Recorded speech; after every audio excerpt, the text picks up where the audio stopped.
Bonjour Adrien Quatennens. Bonjour. Un homme a donc ouvert le feu hier après-midi devant la mosquée de Bayonne, blessant gravement deux personnes. Acte odieux, a condamné hier soir Emmanuel Macron. Ce sont des mots que vous partagez.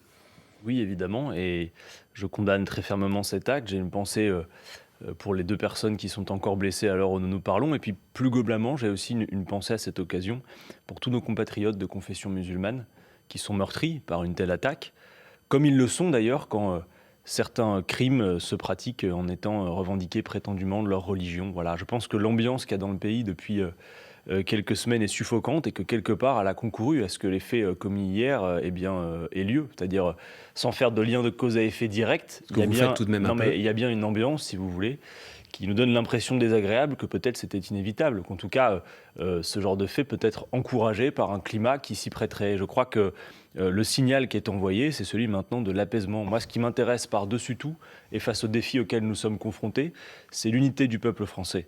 Voilà. Et je crois que cette unité, elle a été mise à mal ces dernières semaines par des discours qui ont finalement accentué la confusion, où on est passé, souvenez-vous-en, d'un débat sur l'immigration au lien très rapidement fait avec la religion et sa critique légitime elle-même confondue avec le communautarisme, qui est en cause, lui-même confondu avec la radicalisation ou le terrorisme, alors que tout ça sont des sujets qu'il faut traiter avec raison. Et je suis particulièrement inquiet, et j'adresse donc un message à tous nos compatriotes de confession musulmane pour leur dire « La République est à vos côtés, et la République, c'est vous aussi ».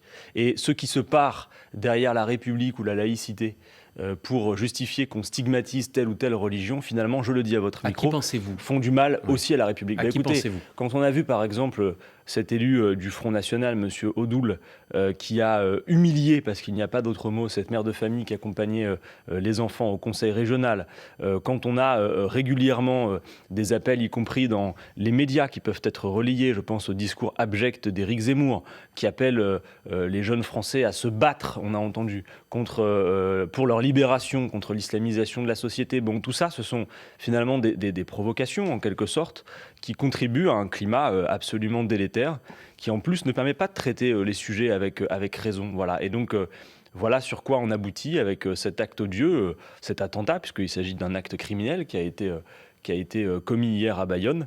Et je forme maintenant le vœu d'un apaisement. Nous avons besoin de nous retrouver, de nous serrer les coudes, et nous avons des défis à relever qui nécessitent que les Français soient unis dans la période, et j'espère que le climat va changer rapidement. Et bien évidemment, il était temps que le président de la République ait ces mots d'apaisement, parce qu'en quelque sorte, s'agissant du gouvernement, on a parfois cette impression de pompiers pyromanes, qui ont aussi soufflé sur les braises en prétendant qu'il y aurait tel ou tel problème avec la religion, et finalement en confondant tout. Alors, le Rassemblement national a condamné l'acte de l'ancien adhérent du Front National. Écoutez, pas adhérent, pardon, candidat adhérent. Du Front National. Adhérent ? Adhérent. Pardon, j'avais pas l'information. Candidat, j'en étais resté là. Du Front National. Écoutez Nicolas Bay, il était sur l'antenne de France Info hier. C'est évidemment condamnable. Nous condamnons avec la plus grande fermeté ce genre de méthode, ce genre de violence. C'est une personne qui était dans nos rangs, mais qui manifestement n'avait pas du tout les mêmes idées que nous. Quand, il y a quelques années, un adhérent des Verts a décimé la moitié du conseil municipal de Nanterre, il est venu à l'esprit de personne de dire que c'était le parti Europe Écologie Les Verts qui était responsable. Mais l'extrême droite a quand même une part de responsabilité, selon vous, dans le drame d'hier ? Je serais très politicien si je disais qu'il y avait une responsabilité directe, puisqu'il n'était plus membre du parti. Mais enfin, comment ne pas voir que dans la manière dont met en mots, finalement, le Rassemblement national, la question des religions, et en particulier la question de l'islam, comment ne pas voir aussi que le Rassemblement national contribue très largement à ce climat suffocant que j'ai évoqué. Vous savez, le Rassemblement national, qui apparaît parfois comme étant un recours, en quelque sorte, est celui qui attise la haine dans notre pays et qui, en réalité, ne fait pas de propositions pour relever les grands défis auxquels nous sommes confrontés. Vous voyez, par exemple, en ce moment, il y a plein de sujets sociaux sur la table. Alors, on entend Marine Le Pen parler des colères, mais quelles propositions concrètes fait-elle pour régler cette souffrance dans le pays ? Est-ce que vous voyez Marine Le Pen faire des propositions alternatives, chiffrées, financées, pour relever les défis auxquels nous sommes confrontés ? Non, absolument pas. Adrien Quatennens, d'un mot, vous mettez en cause l'agenda gouvernemental, mais est-ce que néanmoins, Emmanuel Macron a raison, par exemple, quand il veut lutter contre le communautarisme, quand il réunit les membres du Conseil français du culte musulman hier, les appelant à lever les ambiguïtés ? Alors d'abord, il ne faut pas tout confondre. s'agissant effectivement de la religion, de sa critique, du communautarisme, du terrorisme. Ce sont des sujets différents. Or, on a eu l'impression pendant ces 15 jours que finalement tout était lié et qu'il y avait presque un lien de cause à effet extrêmement direct et ténu entre ces différents sujets. Alors, s'agissant du communautarisme, j'ai entendu l'interview donnée par Emmanuel Macron.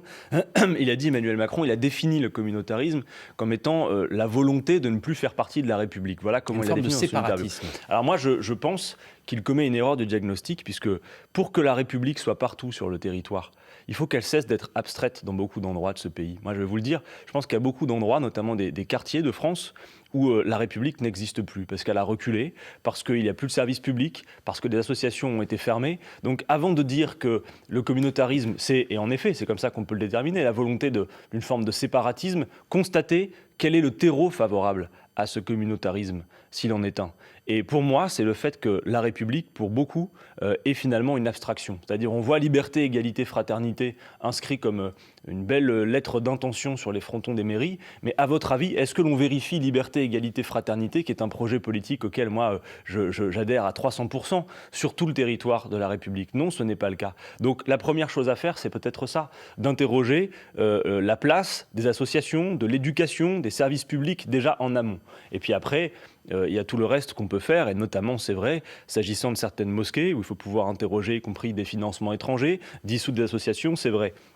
Mais arrêtons de considérer qu'il n'y a pas une part de responsabilité aussi dans le fait que la République est quelque part reculée de certains territoires. Il n'y a pas de République sans service public. Or, il y a beaucoup d'endroits aujourd'hui où les services publics ont disparu. Vous devez faire énormément de kilomètres pour trouver le moindre service public qui est utile à la société. On va évoquer dans quelques instants, Adrien Quatennens, le conflit social en cours à la SNCF, et coordinateur de la France Insoumise. Adrien Quatennens est avec nous jusqu'à 9h sur France Info. La droite au Sénat, les Républicains au Sénat, avaient prévu aujourd'hui de déposer une proposition de loi pour faire interdire le voile aux mères qui accompagnent leurs enfants en sortie scolaire. La sénatrice des Bouches-du-Rhône, ex-socialiste, Samia Ghali, demande à la droite de retirer son texte aujourd'hui en mesure d'apaisement. Je vous propose de l'écouter et de réagir juste après. Cette proposition de loi, elle était déjà, de mon point de vue, dangereuse, haineuse, d'une certaine façon. Elle est stigmatisante. Et je le dis, les musulmans aujourd'hui de France en ont ras-le-bol. Les musulmans de France sont blessés dans leur chair. Et je le dis, avec ce qui s'est passé hier, ils sont encore d'autant plus blessés. Alors si on peut arrêter la blessure, arrêter d'appuyer sur les blessures, je pense que ça serait bien. Halte au feu, vous dites ça vous aussi? Je suis assez d'accord avec ça, cette proposition de loi. Vous savez, moi, j'ai pas de difficulté avec le fait qu'on ait un débat sur les signes religieux en général. Mais cette proposition de loi, en réalité, elle ne parle pas des signes religieux en général, elle cible une religion en particulier, l'islam, avec cette question des accompagnantes en sortie scolaire, s'agissant du voile. Moi, je crois qu'en responsable politique, sur cette question particulière des accompagnantes en sortie scolaire, il faut s'en tenir à la loi. C'est-à-dire que dans l'absolu, si vous ne voulez pas que telle ou telle appartenance ou telle confession s'exprime lors des sorties scolaires à travers des signes religieux, quels qu'ils soient d'ailleurs, pourquoi on parlerait que du voile? Eh bien, il y a une solution pour ça, c'est de recruter des fonctionnaires qui accompagneraient les sorties scolaires, qui eux sont soumis, puisqu'ils personnifient le service public, à la neutralité qu'on exige de la part des fonctionnaires. En attendant, si ce n'est pas le cas, qu'on fiche la paix aux gens. Parce que quand vous avez de braves gens qui accompagnent les gamins parce que c'est nécessaire en sortie scolaire, qu'est-ce que vous allez faire? La police du vêtement à l'extérieur? Moi, je trouve que ça n'est pas sérieux, ça n'est pas raisonnable. Et encore une fois, parce que c'est un principe d'exception réservé à une seule religion, c'est ce que prétend faire cette proposition de loi, on n'est pas dans le domaine de la laïcité. Moi, je voudrais juste terminer là-dessus, rappeler ce qu'est la laïcité. Parce qu'il y a une confusion générale dans notre pays. La laïcité, en quelque sorte, c'est un contrat politique qui vise à mettre à distance la religion de la vie politique, et ça, sur ce principe, il faut qu'on soit intransigeant, pour que les vérités révélées, par définition l'existence de Dieu, ne peut pas être confrontée par simplement l'argumentaire rationnel, soient mis à distance de notre délibération. Mais la laïcité, c'est justement ce qui nous permet, par-delà nos différences, de vivre ensemble. C'est pas le prétexte pour stigmatiser tel ou tel, ou nous diviser. La laïcité, en France, c'est l'affaire de tous. C'est l'affaire des citoyens qui ne veulent pas être triés selon leur appartenance à telle ou telle communauté supposée. C'est l'affaire des croyants qui ne veulent pas que l'État se mêle de leur foi personnelle. C'est l'affaire des non-croyants qui ne veulent pas autre chose que revendiquer ce droit de ne pas croire. C'est l'affaire des républicains qui veulent, comme je le disais à l'instant, que la loi soit discutée en étant libérée des vérités révélées du dogme religieux. Et puis enfin, c'est l'affaire de tous les partisans de la paix qui s'opposent à la fois au choc des civilisations tel que le théorise M. Zemmour et en même temps au fondamentalisme religieux qui prétend imposer ses règles à la vie politique. Voilà ce qu'est la laïcité, c'est-à-dire qu'il faut réhabiliter ce qu'elle est auprès de tous nos compatriotes français. C'est l'organisation de ce que nous avons en commun. Voilà. On a bien compris. D'un mot encore, le Premier ministre doit annoncer d'ici quelques jours de nouvelles mesures pour réguler l'immigration. Selon les infos de France Info, le gouvernement songe à nommer un monsieur immigration, haut commissaire ou secrétaire d'État. C'est un projet c'est un bon projet ? Écoutez, monsieur, madame, des quotas, moi je pense que le débat sur l'immigration, d'abord, il n'y a pas de lien direct avec le sujet qu'on vient d'évoquer, je veux le redire, clair. Mais le sujet de l'immigration en France, il est toujours pris par un seul bout. C'est-à-dire, en gros, c'est les tableurs Excel, on a l'impression qu'ils font la loi, et les chiffres et les flux. En réalité, de quoi parle-t-on ? Quand il y a des personnes qui vont jusqu'à traverser la mer Méditerranée, où ce sont des dizaines de milliers de morts depuis quelques années, qui arrivent à nos portes, se pose la question d'un accueil digne et humain, d'abord. Et donc d'un accueil organisé à l'échelle européenne, ce qui aujourd'hui n'est pas fait. Quand vous avez par exemple les absurdes règles de Dublin, qui font que le pays qui est le point d'entrée, puisque sa zone géographique le permet par définition, qui doit avoir finalement tout l'effort à gérer tout seul, eh bien ça ne fonctionne pas. C'est une organisation anarchique. Donc il faut organiser un accueil humain. Nous avons un devoir d'humanité à l'échelle européenne. Mais ensuite, vous avez remarqué, il y a un angle mort tout le temps quand on parle d'immigration, et sur à peu près tous les bancs à l'Assemblée nationale lorsque nous avons eu le débat il y a quelques semaines. C'est qu'on a l'impression finalement que les mouvements de population, qui c'est vrai sont vieux comme l'histoire de l'humanité, seraient en quelque sorte une fatalité. Voilà, c'est un peu comme la pluie qui tombe du ciel, on ne sait pas bien pourquoi. Mais se rappeler une chose, c'est que l'immigration, pour celles et ceux qui se déplacent, c'est souvent une souffrance. C'est s'arracher au sien, s'arracher à sa terre, souvent parce que nous n'avons pas d'autre choix. Et moi j'attire votre attention sur le fait qu'on ne parle pas assez des causes des mouvements de population et de notre responsabilité dans ces causes. Vous avez des conflits dans lesquels nous aurions notre mot à dire si nous retrouvions une forme d'indépendance. Vous avez des accords commerciaux inégaux. Et enfin, si on veut vraiment parler de manière rationnelle des mouvements de population, on doit dire que si on n'endigue pas le changement climatique, à l'heure où la France est montrée du doigt parce qu'elle ne respecte pas ses propres engagements, voilà ce que fait Emmanuel Macron, eh bien, juste une trajectoire de 2 degrés de hausse du climat. Notez que c'est 290 millions de personnes, pas les 67 millions d'aujourd'hui, 290 millions de personnes qui non pas vont choisir de quitter leur pays, mais ne vont pas avoir d'autre choix que de le faire. Voilà, je pense, un débat qui mérite que l'on le traite sous tous ses aspects et avec un peu plus de rationalité que la manière dont les débats sont posés dans l'actualité et qui concourt, je l'ai dit, à une ambiance qui ne permet pas de traiter les problèmes avec raison et qui ne permet pas de faire France de tout bois pour relever les grands défis auxquels nous sommes confrontés. Je pense qu'il y a plus intelligent à faire dans la période que ces débats sous l'angle uniquement polémique. Adrien Quatennens, la grève à la SNCF, à présent, elle se poursuit ce matin, paralysant une partie du trafic sur l'arc atlantique. Ça concerne notamment les TGV. Elle est justifiée, elle est légitime pour vous, cette grève ?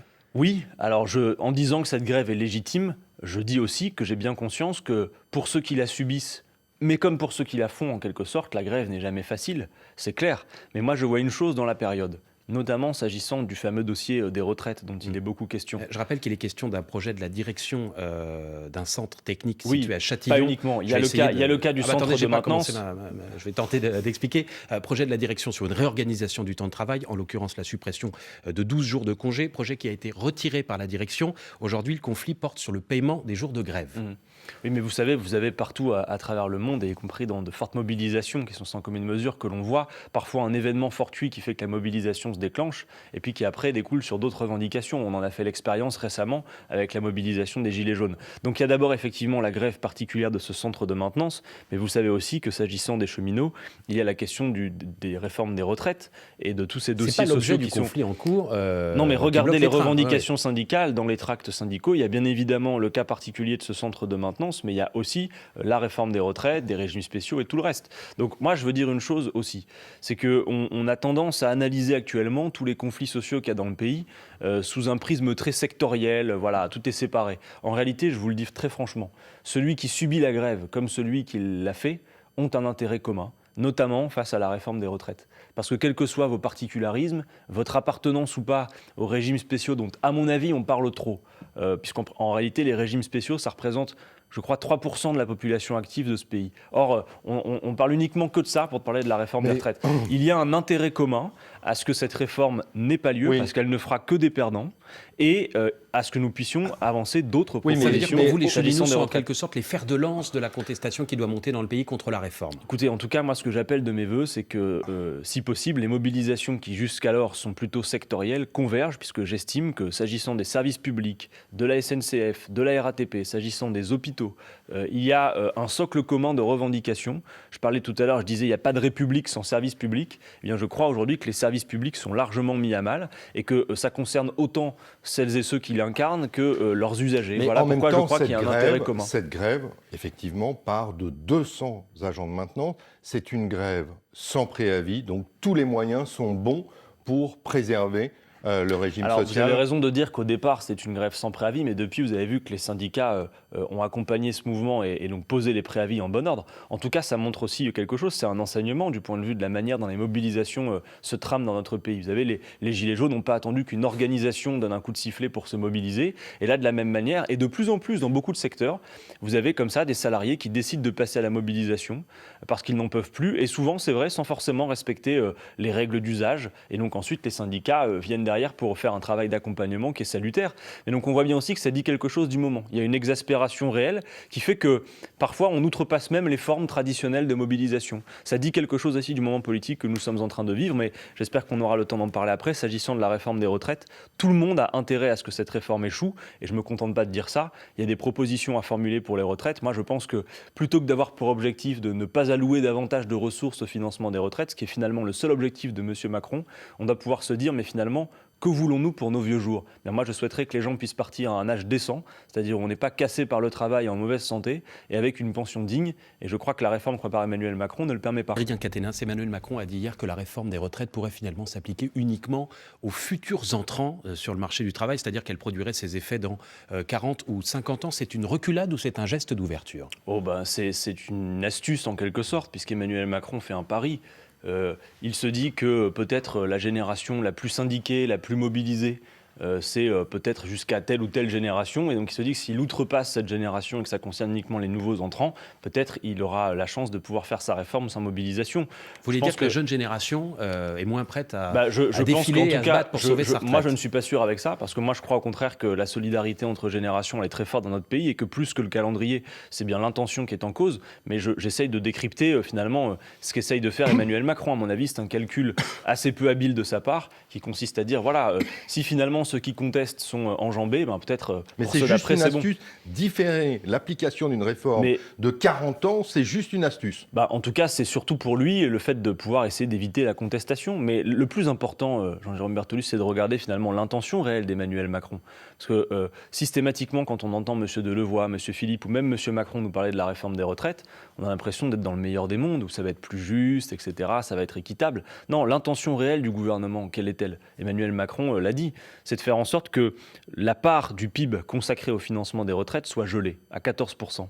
Monsieur Delevoye a dit c'est un plafond. C'est-à-dire qu'aujourd'hui, alors que, et c'est ce qui fait que ça a fonctionné jusqu'à présent, à chaque fois que la part de la population, la part des seniors dans la population de ce pays augmentait, on augmentait la part du PIB consacrée au financement des retraites pour maintenir un niveau de retraite digne qui fait d'ailleurs que, malgré toutes les difficultés, le taux de pauvreté en France des seniors a plutôt été maintenu comparativement à nos voisins européens.